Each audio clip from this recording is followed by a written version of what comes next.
Viral sa social media ang revelasyon ng content creator na si Von Ordoña, matapos niyang ibunyag ang umano'y kalokohang ginawa sa kanya ng kinuhang engineer para sa konstruksyon ng kanyang dream house.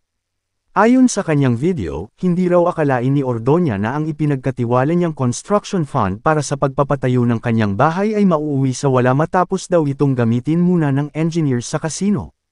Bagamat nagalit sa ginawa ng engineer, mas nang ibabaw raw ang lungkot para kay Ordoña dahil tila naluso ang kanyang mga pinaghirapan para sa kanyang dream house. Ito raw sana ang magiging bahay nila ng bubuuan niyang pamilya at dito sila gagawa ng masasayang memories. Ipinakita rin ng content creator ang ilan sa mga pasilip sa mga hindi natapos na bahagi ng ipinatatayong bahay. Tulungan niyo kung bulungan lahat ng mga kakilala niyong nagsusugal na itigil na nila yan bago masira ang buhay nila at makapandemay ng iba, mababasa sa comment section ng post. Para sa lahat ng mga content creators na nagpa-promote ng sugal, alam niyo na ang tama at mali. Huwag tayong magpabulag sa pera na ino-offer nila, lalo lang lulubog ang bansa natin dahil sa mismong kagagawan natin. Habang isinusulat ang artikulong ito ay umabot na sa million views ang nabanggit na video. 511k reactions, 28k shares, at 24.5k comments. Hinikayat ng mga netizen ang vlogger na papanagutin ang engineer at iba pang may kinalaman dito. Mahirap sobrang tiwala, or sana man lang naglagay ka ng isang kamag-anak or kakilala na magmomonitor sa site.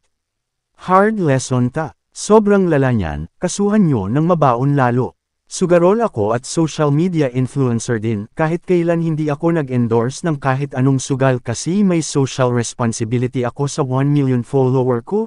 Yan ang hindi maintindihan ng kapwa natin content creator na tuloy pa din ang pag-promote ng sugal sa page nila.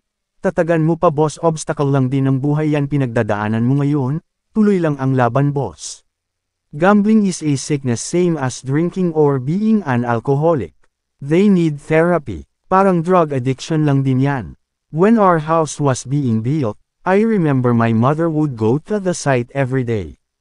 Papa was weekly away for work and I was in elementary.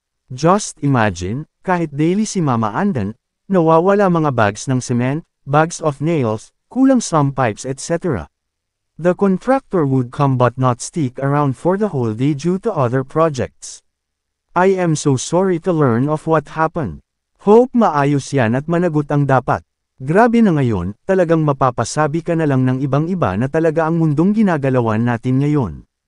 Kahit saan ako magpunta, puro online gambling ang naririnig ko. Maging sa mga kabataan, wala talaga magandang naidudulot kahit anong klase ng bisyo, lalong-lalo na ang sugal. Samantala, wala pang update ang content creator sa mga susunod na hakbang at mga mangyayari sa kanyang dream house. Wala pa ring opisyal na pahayag ang inirereklamong engineer maging ang developer tungkol sa issue. Bukas ang balita sa kanilang panig.